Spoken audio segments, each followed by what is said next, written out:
Bom, hoje eu resolvi vir aqui falar a respeito de quais alimentos a gente que está fazendo uma dieta para emagrecimento deve escolher, tá? É importante a gente ter noção de que para haver emagrecimento, normalmente a gente tem que fazer uma restrição calórica, na verdade, ingerir menos caloria do que a gente gasta, porque aí a gente vai com isso conseguir consumir o que a gente tem de reserva, que normalmente é a gordura, tá? Existem várias formas da gente fazer essa restrição alimentar. Tem dieta de tudo quanto é tipo de jeito, né?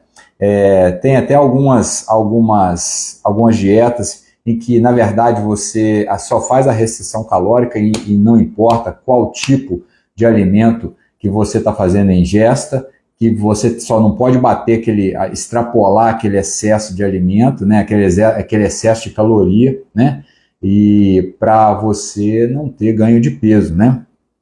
O pessoal chama muito isso de dieta flexível, né, dieta flexível você pode comer basicamente de tudo, né, você só não pode extrapolar aquela quantidade de caloria que seja além do que a sua taxa metabólica basal sinaliza para a gente. Então, a primeira coisa para a gente fazer uma dieta para emagrecimento é saber a taxa metabólica basal que você tem, né? Taxa metabólica basal é aquela quantidade de calorias.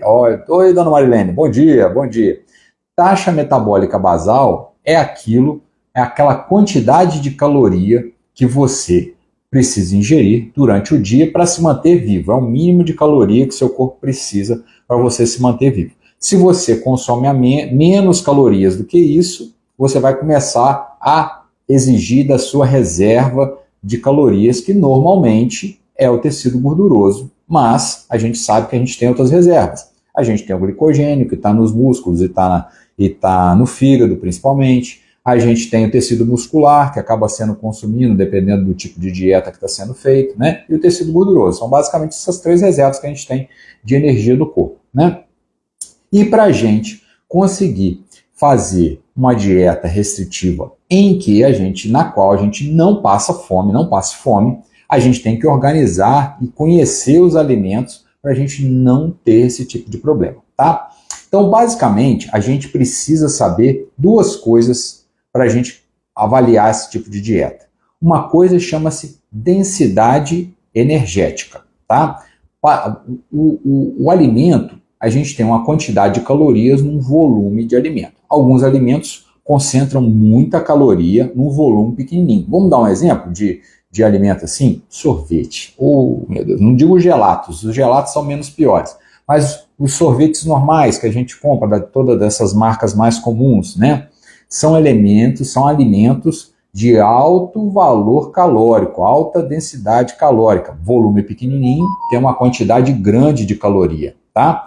Então, a gente tem que procurar evitar esses alimentos. Outro alimento que é rico em caloria, tem uma densidade energética maior. O açúcar de cozinha, a farinha que a gente usa, né? Então, volume pequenininho de alimento tem uma quantidade grande de caloria. Então, a densidade energética desses alimentos é importante a gente conhecer. E outra coisa que é importante a gente saber, né?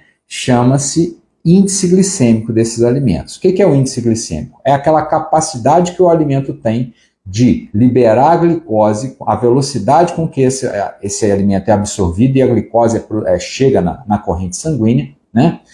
E gera esse pico de glicose, né? Que a gente tem durante a absorção do alimento. Alimentos que são muito industrializados, principalmente os alimentos à base de carboidrato, que tem um processamento muito grande, vou dar um exemplo, açúcar refinado, farinha de cozinha, tapioca, né? A goma de tapioca, aí todo mundo acha que ela é extremamente saudável, mas ela tem esse problema, é um alimento que tem um índice glicêmico muito alto, tem uma carga glicêmica alta.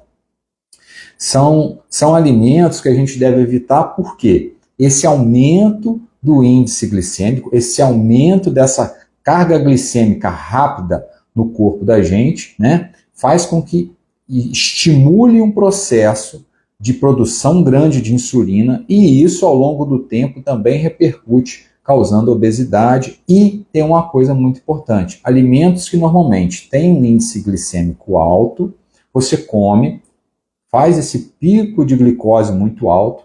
Esse pico de glicose muito alto é acompanhado por um pico de insulina muito alto, então rapidamente o corpo tenta jogar esse excesso de glicose para dentro das células, porque o excesso de glicose é prejudicial, e aí o paciente, como chega essa carga glicêmica alta dentro das células, acaba ganhando peso com isso. Então, basicamente, a gente tem que conhecer esses dois tipos de alimento, tá? Quais são esses alimentos que têm uma densidade energética menor? São normalmente alimentos que a gente fala de origem natural, tá? São alimentos que normalmente são ricos em fibras, tá? Então, o que acontece? O volume grande de alimento tem um percentual de glicose muito baixo. Então, são alimentos que você vai comer em grande quantidade, vai chegar no seu aparelho digestivo, o seu aparelho digestivo vai ficar cheio daquilo, cheio com aquele alimento, repleto com aquele alimento, e esse alimento vai fazer com que você tenha mais saciedade. Então, são bons alimentos para a gente utilizar durante o processo de emagrecimento. Vai evitar de você ficar com fome durante o processo de emagrecimento. Então, por exemplo, o que a gente orienta aos pacientes que vêm aqui na clínica para começar um processo de emagrecimento, para reeducar a alimentação deles? O que a gente faz? A gente orienta: olha, você vai começar a se alimentar antes de você se alimentar realmente, montar o seu prato com arroz, feijão, a proteína, seja então a base do alimento. Antes de você comer isso, procure comer uma quantidade boa de salada. Seja salada de folhas, seja salada cozida, tá? O que a gente pede é que evite, por exemplo, alguns alimentos que são muito ricos em carboidratos, são mais ricos em carboidratos na hora de montar esse prato de salada. Então, vou dar um exemplo: batata inglesa, batata doce, o aipim, né, que é macaxeira aqui, o inhame, são alimentos que têm uma carga glicêmica maior, né, tem uma densidade maior de energia, mas eles são saudáveis, tá? São alimentos naturais, são saudáveis, mas não quer dizer que por ser saudável esteja liberado para comer, principalmente quem está fazendo uma restrição alimentar. Mas, por exemplo, saladas de folha, o paciente pode comer à vontade. Quando a gente monta o plano alimentar aqui para o paciente, a gente sinaliza para ele: olha, esse tipo de alimento você pode comer à vontade. Então, alface, acelga, rúcula, repolho, couve, são alimentos que são liberados para o paciente comer. Ele pode comer à vontade, tá? E outras coisas, por exemplo, tomate tem baixa quantidade de calorias. Se você comer 5 rodelas de tomate, você vai estar ingerindo em torno de 20 calorias, 5 rodelas caprichadas de tomate, entendeu? Cebola, que a gente pode usar para temperar a salada. Cebola, vou chamar uma chamada aqui. Cebola que você pode utilizar às vezes para temperar uma salada, baixíssima caloria, né? O que a gente tem que ter cuidado é na hora de temperar essa salada para não extrapolar na quantidade de lipídio. Então, não ter cuidado para não extrapolar no azeite, nos óleos, nos molhos, porque esses alimentos são repletos de calorias, né? O lipídio tem uma concentração grande de caloria. Então, dá uma controlada nisso aí, que você consegue ter um volume grande de alimentos, você vai ter muita saciedade, seu intestino vai funcionar melhor, entendeu? E além disso, além dele ter baixa concentração de calorias, ele ajuda para que a caloria que você está ingerindo, o carboidrato que você está ingerindo, logo depois, que vai ser o arroz, o feijão, a proteína, o restante do alimento que você vai ingerir depois, ele seja absorvido de forma mais lenta, tá? Por que isso é bom? Por que essa absorção mais lenta é melhor? Porque evita aquele excesso de açúcar no sangue. Ele vai sendo absorvido de forma devagar, seu corpo vai aproveitando melhor esse açúcar e não tem aquele pico grande de glicose no sangue.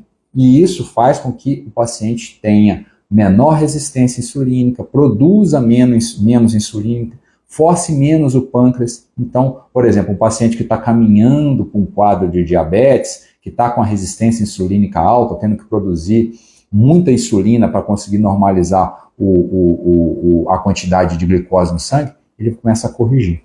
Hein?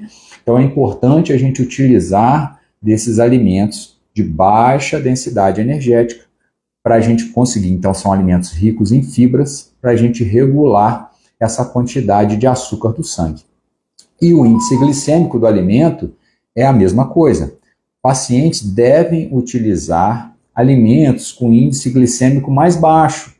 O que são os alimentos com índice glicêmico mais baixo? São alimentos que naturalmente são fontes de glicose para a gente, só que fazem a liberação dessa glicose de forma mais devagar. Vou dar um exemplo legal assim para vocês entenderem. Olha só, se a gente comparar, a gente pensa muito assim, tapioca. Aqui a gente, no Nordeste, aqui, a gente tem costume de comer muita tapioca. Então, a goma de tapioca, né, a farinha a fécula para fazer tapioca, a fécula da mandioca, e se a gente comparar com cuscuz, que também é um alimento que é muito comum aqui no Nordeste. No café da manhã, muitas pessoas consomem isso. Se você se você observar no seu dia a dia, se você fizer o café da manhã e ingerir a tapioca, ou se você fizer o café da manhã e ingerir cuscuz, você vai ver que quando você faz a ingestão do cuscuz, você tem mais saciedade durante o dia, durante a parte da manhã, do que se você fizer a ingestão da tapioca. Por quê? O cuscuz tem muito mais fibra do que a tapioca. Isso faz com que essa absorção aconteça de forma mais devagar. Então, o índice glicêmico dele é menor do que a da tapioca. Então, com isso, você consegue ter mais saciedade ao longo da manhã. Evita do quê? Você ficar beliscando no meio da manhã aquele biscoitinho, aquele cafezinho doce, entendeu?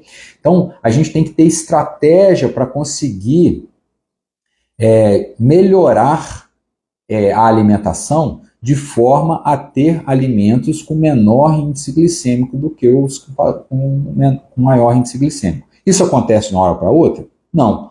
Perguntaram aqui para mim, doutor, são esses alimentos de menor índice glicêmico, são os alimentos integrais? Exato. O alimento integral é aquele alimento que tem uma quantidade maior de fibra, é um alimento que foi menos processado, então ele tem uma digestão mais lenta no organismo da gente, e então ele libera a glicose de forma mais devagar. Então ele tem menor índice glicêmico, tá? Então, na hora da gente montar um planejamento alimentar para o paciente, a gente tem que ver, primeiro, o que o paciente tem costume de fazer uso na alimentação, porque não adianta eu colocar cuscuz para o paciente não gosta de cuscuz. Né? Não adianta a gente querer mudar o paladar do paciente para enfiar aquele alimento na dieta dele. A gente tem que procurar ajustar. Olha, doutor, eu gosto de comer pão de manhã. Ok. Então, vamos tentar ver se a gente consegue colocar um pão integral, né? Doutor, eu como 3 pães de manhã, 3 pães franceses, ou 3 pães massa fina, que a gente chama aqui, ou aquele pão carequinha, né? Eu como 3 pães de manhã. Poxa, vamos tentar reduzir isso aí, vamos trocar, vamos colocar um pão e vamos acrescentar uma proteína a mais. Então, são estratégias que a gente começa a utilizar durante o processo de emagrecimento do paciente, que faz com que ele consiga alimentar, consiga ingerir uma quantidade de caloria abaixo da taxa metabólica basal dele, né, daquele valor da taxa metabólica basal dele, que faz com que ele consiga consumir aquele excesso de caloria, consumir aquele excesso de gordura que está no subcutâneo dele. Com isso ele vai conseguir emagrecer sem passar fome. Então é importante, muito importante, essa organização alimentar para que o paciente consiga emagrecer sem passar fome. E isso é um dos pilares que a gente tem aqui na clínica.